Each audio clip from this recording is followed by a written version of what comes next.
Entertainment নিউজে আপনাদের সকলকে স্বাগত।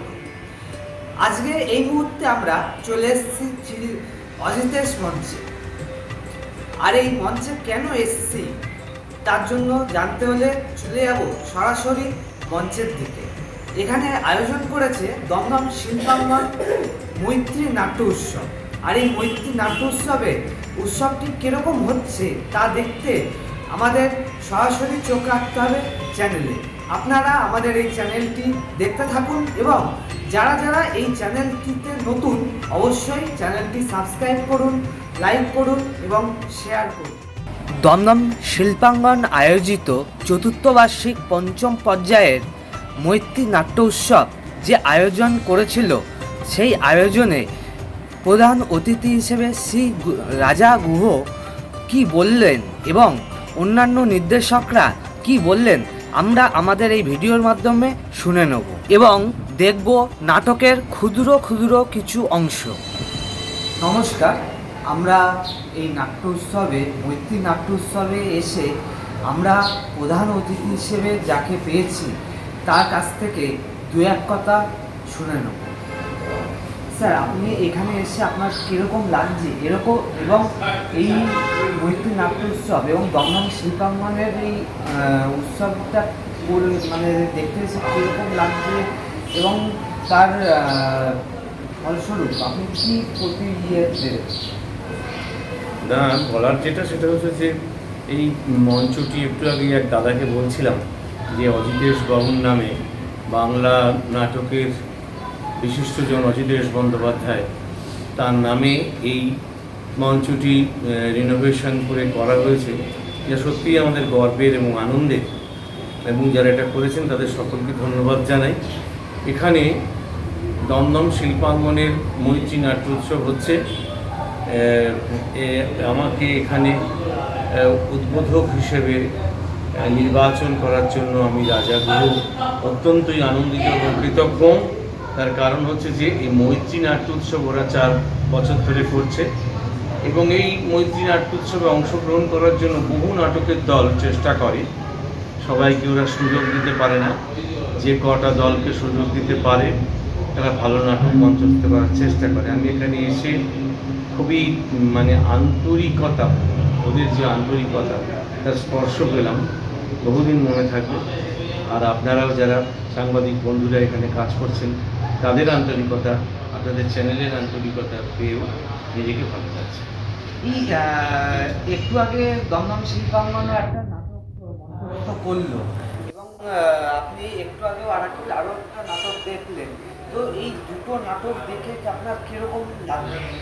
আসলে দেখুন, এখন লাগা না লাগার প্রশ্ন নয়, প্রশ্ন হচ্ছে আমরা একটা খুব কঠিন সময়ের মধ্যে দিয়ে যাচ্ছি। বাংলা নাটকের যারা লোকজন তারা খুব ভালো বুঝতে পারছে, আপনারাও জানেন, সোশ্যাল মিডিয়ার লোকেরা। তো সেই সময় দাঁড়িয়ে যারা নাটক করছে, এই নাটক করাটাই সবচেয়ে কঠিন ব্যাপার। এরা যে টিকিয়ে রেখেছে, এরা যে চালিয়ে যাচ্ছে, এটাই বিরাট ব্যাপার। এখন দেখুন, আয়োজক সংগঠন কমে গেছে, নাটকের দলেরাই আয়োজন করে, নাটকের দলেরাই নাটক করে।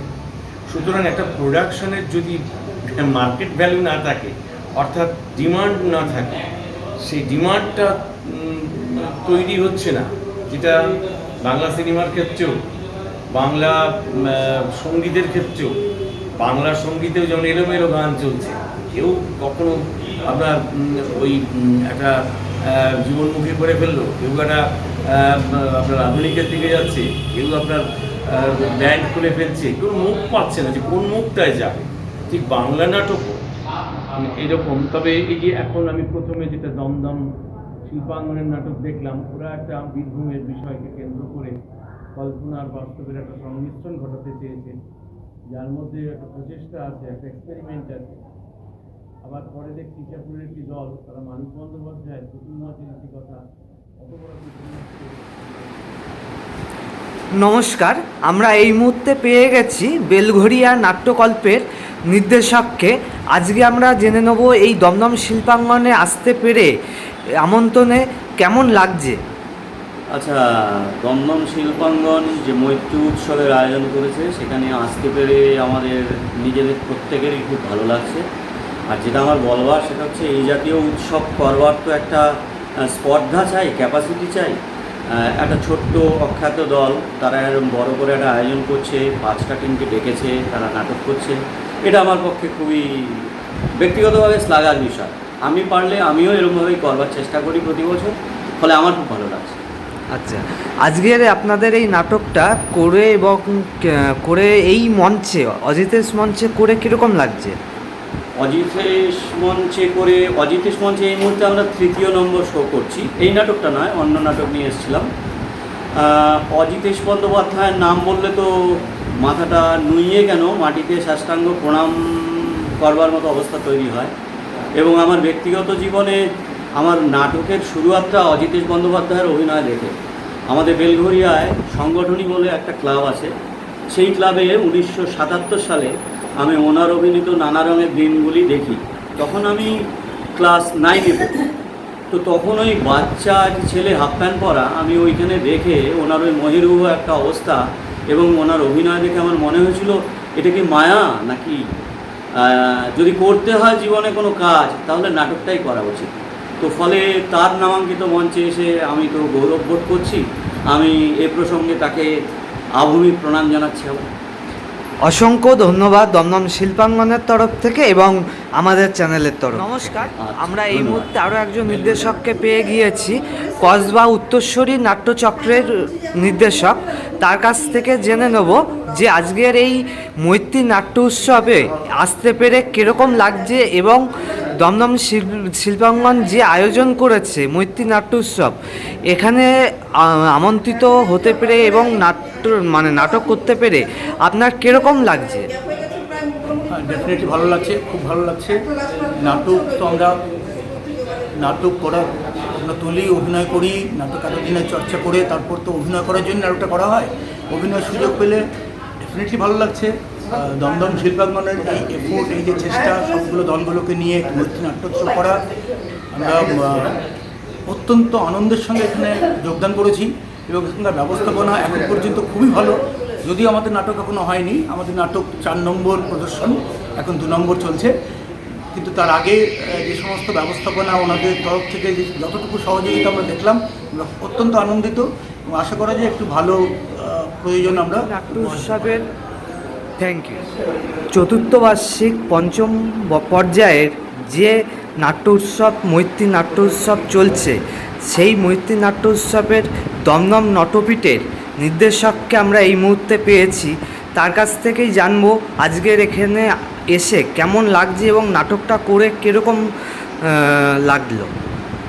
আমাদের নাটক যদিও এখনো হয়নি, আমরা গ্রেন রুমে রেডি হচ্ছি। আজকে 5টা দল নাটক করছে এখানে, আমরা 5ম দল। এখানে এসে কেমন লাগছে এটা মানে ভাষায় প্রকাশ করার মতো না। এত বড় একটা আয়োজন দমদম শিল্পাঙ্গন করেছে, যেটা একটু মিস জানাতে হয়। ভীষণ একটা ভালো লাগা নিয়ে রয়েছি আমরা, যে এত বড় একটা আয়োজন এবং প্রথম থেকে আমরা নাটক দেখছি, এটা যে সফলভাবে এত মসৃণ গতিতে এগিয়ে চলেছে, এই জন্য ধন্যবাদ দেব দমদম শিল্পাঙ্গনকে। এত বড় একটা আয়োজন। আমাদের নাটক গন্ধজালে, আমরা দমদম নটপীঠ প্রযোজিত নাটক গন্ধজালে আজকে আমরা উপস্থাপন করবো মঞ্চে। রচনা মনোজ মিত্র, নির্দেশনা সমরেন্দ্র। Thank you.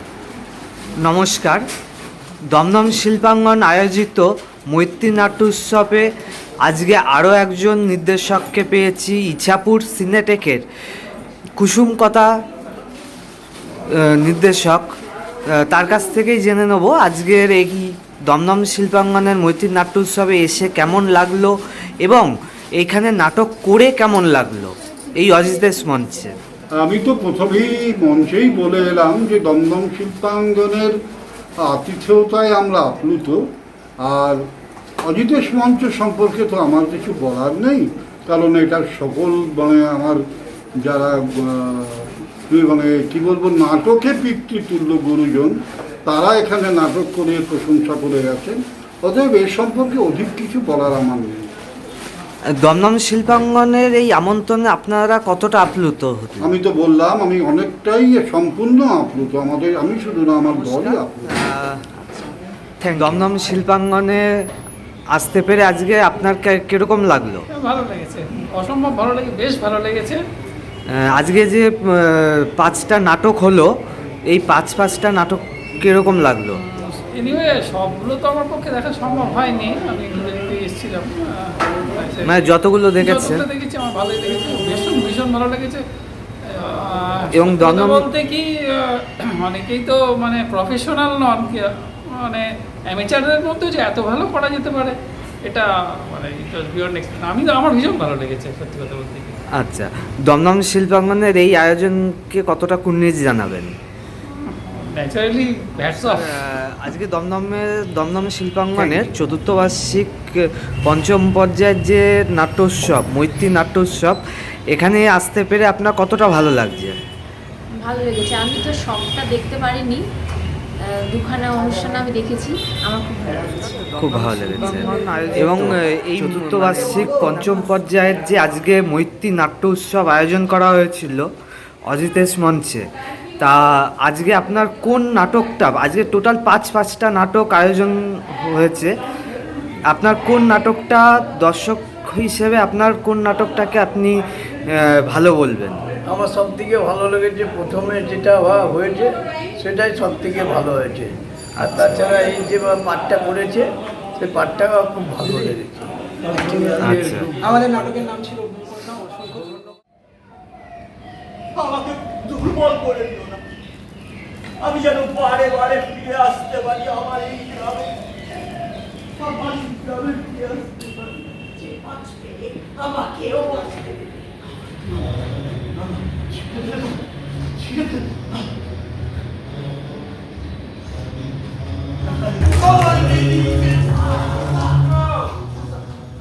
আসুন দাদা, আসুন। হ্যাঁ, আমরা তো দুজনে গল্প করছিলাম। তেলের কড়াইয়ে ফুলুরি ছেড়ে নদীর দিকে তাকিয়ে দেখি বকের মতন সাদা একটা জাহাজ ডায়মন্ড হারবারের দিকে যাচ্ছে। কোথায় তোকে খুঁজি সারাক্ষণ, খুঁজি সারাক্ষণ, একলা ঘরে পেলে মুখে কেনে চলে গেলি, ভাবা খেলা